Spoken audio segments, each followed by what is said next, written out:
جیسا کہ آپ کو پتا ہے پچھلی سورت سورہ فاتحہ ہم نے پڑھی جو کہ مکی سورت تھی.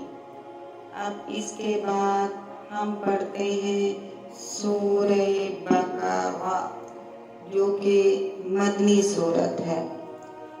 اس کا میں سب سے پہلے آپ کو تعارف کرواتی چلوں. یہ قرآن کریم کی سب سے لمبی سورت ہے. اس میں 7 آیات میں 7 سے لے کر 73 میں اس گائے کا ذکر آیا ہے جسے ذبح کرنے کا حکم بنی اسرائیل کو دیا گیا تھا. اس لیے اس سورت کا نام سورہ بقرہ ہے. بقرہ عربی میں گائے کو کہتے ہیں. سورت کا آغاز ہوتا ہے اسلام کے بنیادی عقائد توحید، رسالت، آخرت. پھر اس کے درمیان انسانوں کی 3 اقسام بیان کی جاتی ہیں: مومن، کافر، منافق. پھر حضرت آدم علیہ السلام کی تخلیق کا واقعہ بیان فرمایا گیا تاکہ انسان کو اپنی پیدائش کا مقصد معلوم ہو. اس کے بعد آیت ایک طویل سلسلے میں بنیادی طور پر خطاب کرتے ہیں اللہ تعالیٰ یہودیوں سے جو بڑی تعداد میں مدینہ منورہ کے آس پاس آباد تھے. ان کا ذکر بتایا جاتا ہے. ان کا ذکر کیا جاتا ہے کہ اللہ تعالیٰ نے بہت نعمتیں نازل فرمائی اور پھر کس طرح انہوں نے ناشکری کی، نافرمانی کی. اس کا تفصیل سے بیان ہے. پہلا پارہ تقریباً آخر تک جب پہنچتا ہے تو حضرت ابراہیم علیہ السلام کا تذکرہ آتا ہے. اس لیے کہ انہیں نہ صرف حضرت ابراہیم علیہ السلام کو یہودی، عیسائی بلکہ عرب کے بت پرست بھی اپنا امام مانتے تھے، اپنا پیشوا مانتے تھے. ان سب کو یاد دلایا گیا کہ حضرت ابراہیم علیہ السلام تو توحید کے قائل تھے. انہوں نے کبھی کسی قسم کے شرک کو گوارا نہیں کیا. اسی زمن میں بیت اللہ کی تعمیر اور اسے قبلہ بنانے کا موضوع زیر بحث آیا ہے. دوسرے پارے کے شروع میں تفصیل سے احکامات بیان کرنے کے بعد اس صورت میں مسلمانوں کی انفرادی، اجتماعی زندگی سے متعلق بہت سے احکام بیان فرمائے گئے جن میں عبادات سے لے کر معاشرات، خاندانی امور، حکمرانی کے متعلق بہت سے مسائل بتائے گئے. اب اس کی طرف اشارہ کیا جاتا ہے کہ بقرہ یعنی کہ گائے یا بیل کیوں اس کا نام رکھا گیا.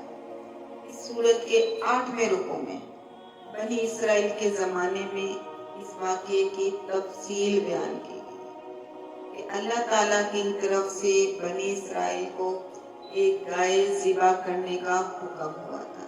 علامت کے طور پر اس کا نام سورہ بقرہ ہو گیا. سب سے بڑی سورت ہے جیسا کہ پہلے بتایا. اب اس کا شان نزول، خصوصیت، فضائل بتائے جاتے. ایک حدیث میں حضرت محمد صلی اللہ علیہ وآلہ وسلم کا ارشاد ہے کہ ہر چیز کا ایک اعلیٰ حصہ ہوتا ہے. قرآن مجید کا بھی ایک اعلیٰ اور بڑھ کر حصہ سورہ بقرہ ہے. یوں تو قرآن کریم کی ساری صورتیں کلام اللہ ہونے کے لحاظ سے برابر یکساں ہیں. البتہ مضامین کے اعتبار سے بعض کو بعض پر فوقیت ہے.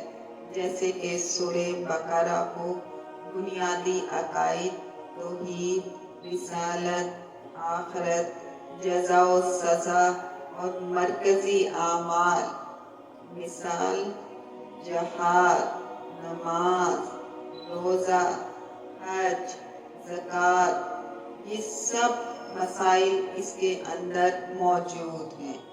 और फिर मामलात घरेलू जैसे कि निकाह, तलाक, इद्दत, क़िसास, वसीयत, रहन, कर्ज, सूद वगैरह की भी तफसील मौजूद है इसमें।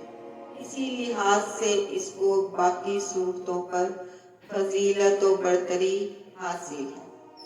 एक हदीस में इरशाद हुआ कि सूरे बकरा को पढ़ा करो, क्योंकि इसका पढ़ना बरकत है और इसका छोड़ना हसरत व बदनसीबी है।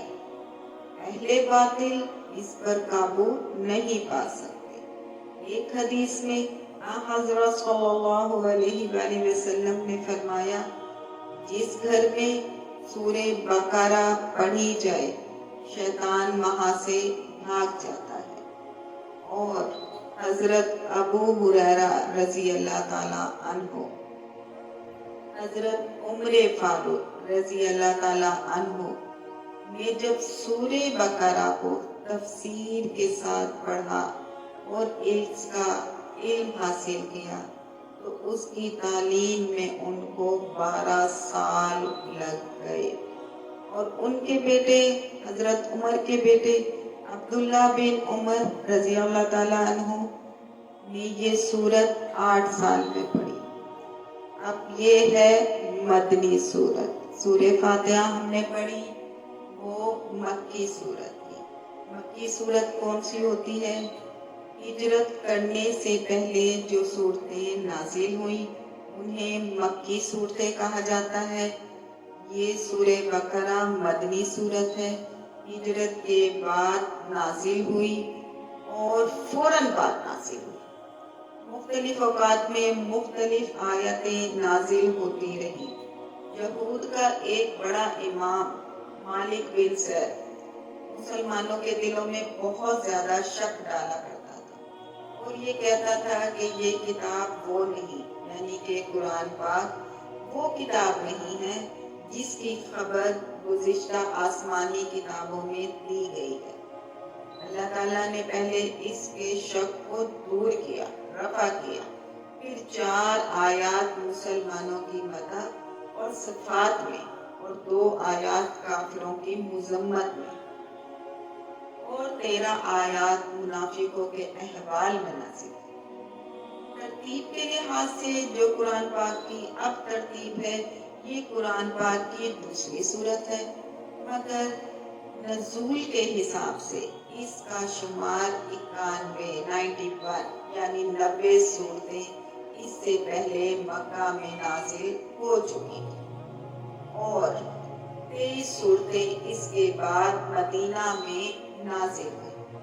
इस सूरत में 286 आयात हैं, 286 40 फोटो हैं, 6212 कलिमात हैं और 26,792 हरूफ हैं।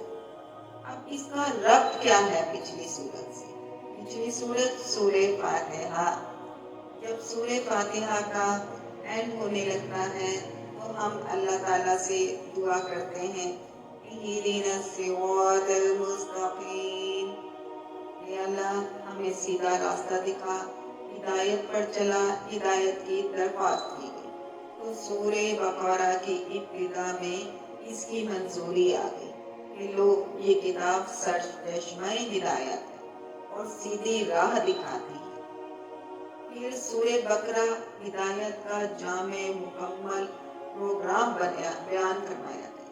सूरे बकरा में तमाम मज़ामीन की तशरीह है जो सूरे फातिहा में बयान किए गए थे, यानी अल्लाह ताला की रबूबियत, रहमत, आखरत, इबादत, इस्ताअनत, सिराते मुस्तकीम, यहूदियों और ईसाइयों की मकबूलियत।